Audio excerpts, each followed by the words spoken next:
Hello everyone. We're now going to tackle um, the NumPy of data analytics using Python. So first we have to define what is NumPy. NumPy stands for numerical Python. So it's NumPy, numerical Python. It's the fundamental package intended for the scientific computing in Python. No? So we're going to work with numerical values and then perform some computation. NumPy is one of the best um, library that should be utilized now. It is recommended because it's fundamental package required for high performance computing and data analysis. So NumPy is also important for numerical computations. As mentioned, it is designed for efficiency on large arrays of data. So you have series of values nga dinagko na siya. So NumPy is suitable to use especially in data analysis that we're in bunch or large values or numerical values are being computed. No? So we have ND array or n-dimensional array nga nasa NumPy. So NumPy provides n-dimensional array, that's ND array, because it has less memory than built-in Python sequences such as lists, dictionaries. NumPy also has standard math functions and vectorizations. I mean, NumPy is mas maayo pa siya compared to standard math functions and vectorizations. Next, documentation for NumPy. You can read everything about NumPy. You just have to redirect to the link, no? As you can see in the slide, https numpy.org. So NumPy can be installed with Conda or using pip. So you just have to type or write pip space install NumPy and then hit enter. Ayun na siya. So for more detailed instruction, consult our NumPy installation guide. Then naa diri sa documentation sa NumPy. So what else? Yun lang. So let's navigate no to the some coding for NumPy. Wait lang.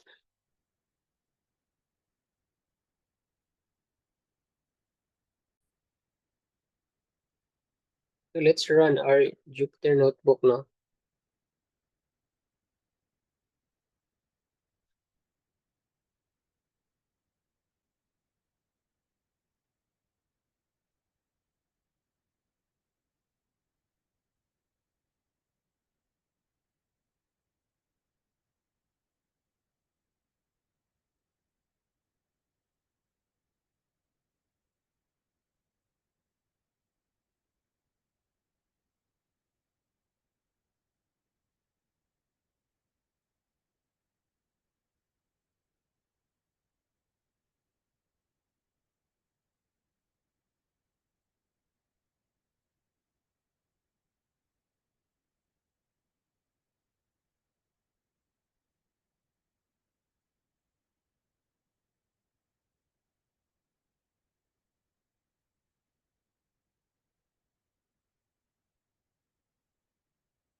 The basics in NumPy.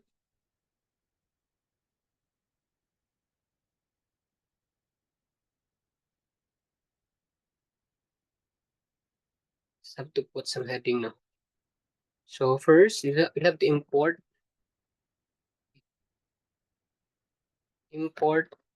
our NumPy no library.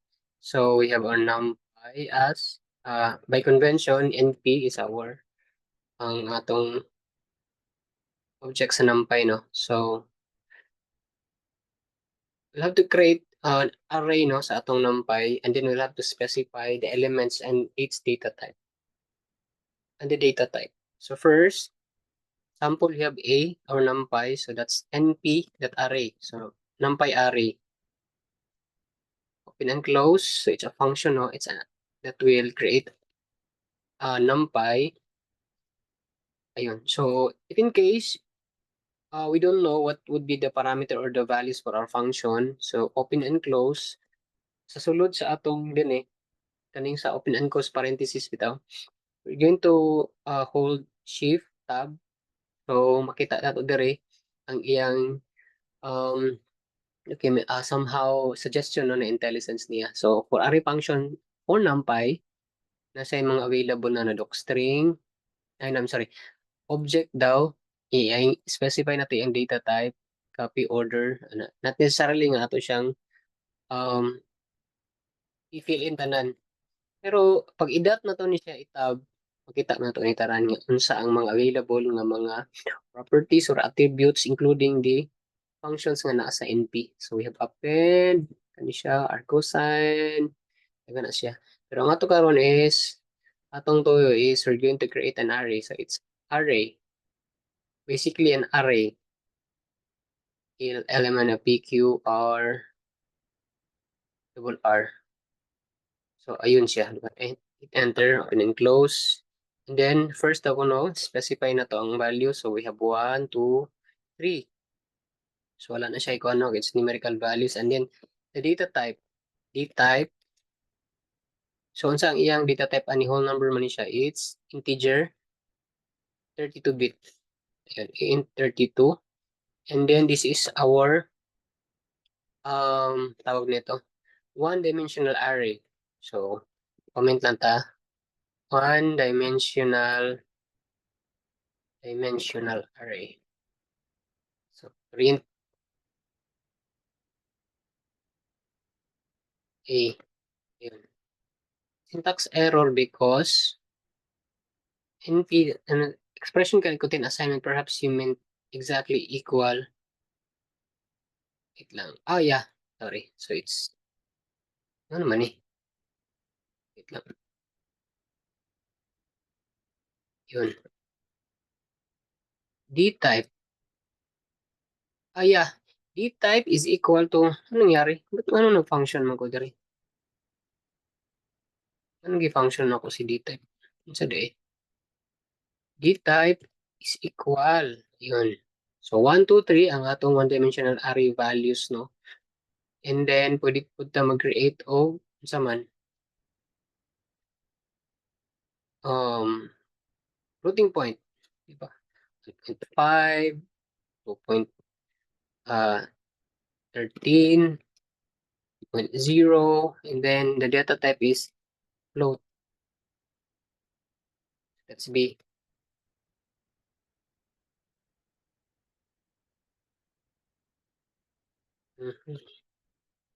print B. So this is our two-dimensional array.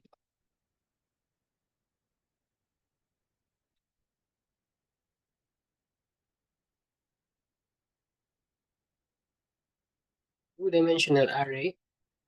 Ito siya. So 2.13, 3.0, yan siya.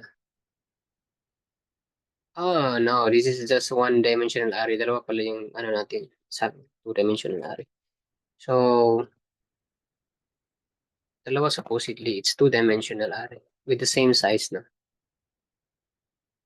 Yan na lang na to. Dali na tamag ay, isdan na lang na to. Sample. Sample 1.13, 2 point something na. Argument for array given data type and position composition. 1, 2, 3. 1, 2, 3, and okay, so kung mag-array ta two-dimensional, isulod ito siya within na siya. Parang like nested or within ano no. So, yan siya. Within our, yun siya. It's two-dimensional array. So, yun siya. List, di ba, bracket na siya sulod nga doon ka. Yan list of values or series of values for our array. So, first, and this one our one. So, we have rows and columns na tayo, no? 1, 2, 3, 1, 2, 3. So, that's 9. 3 times 3, 9. Next. So you can get various properties of an array such as dimension, shape, data type, size, and total size in bytes, no?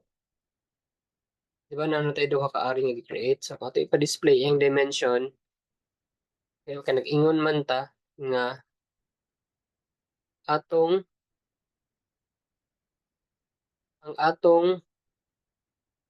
array nga A is single dimension.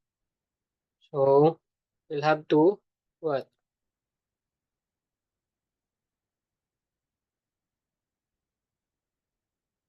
A ba yung array natin nung ganina? So it's A, di ba? So print na to ang dimension. Supposedly magawa siya og int object is not callable. Ano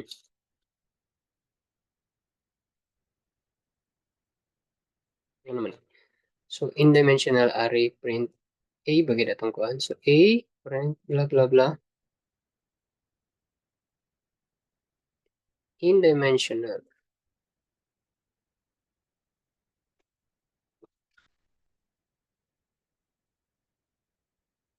A that dimension. What's wrong with the code? I see. So dili siya function. It's an attribute of A. Okay? A dot in-dimensional. Di siya function dahil automatic siya. Attribute. Sorry for that. Next. The other one, no? Atong B. Ano to yung dimension? Kung two-dimensional bagay siya. So 2 ang yung dimension. So it's two-dimensional array. So the size of our array, A dot, naragay pa siya diri. Available lang, intelligence 3 ang size. For B, yun, 6. 6 ang size sa B. 6 ba? Yeah. Ano lang, 1, 2, 3, 1, 2, 3. Ano, so 1, 2, 3. So there are 6 values, no?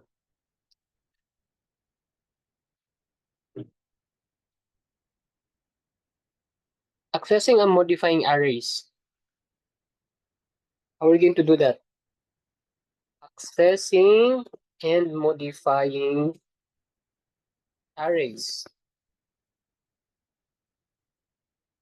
Heading, run. Yun siya. Accessing. We're going to obtain, change and obtain the value of our array, no? First one is, we're going to access our array. So, specific nga mga columns, specific nga mga rows. Example, katong ganina sa gamiton na tong array na tong mag-B, no? And two-dimension man siya. So, kung print nato siya, BRI, ni siyang sulod sa atong array. Na siya 1.5, siya tulo ka values, no? So, anong something to do with its spacing, no? Ano ba? Ito okay raw. Anyway, yeah. So, kung mo ng 2 decimal place, diri kay isa lang decimal place. Okay. First, specifying specific element, no? Sample, yan siya, this one. Kasi magawa saan eh? We're going to access rows and columns. 1 and 2. So it's 3 and 0. So why 3 and 0?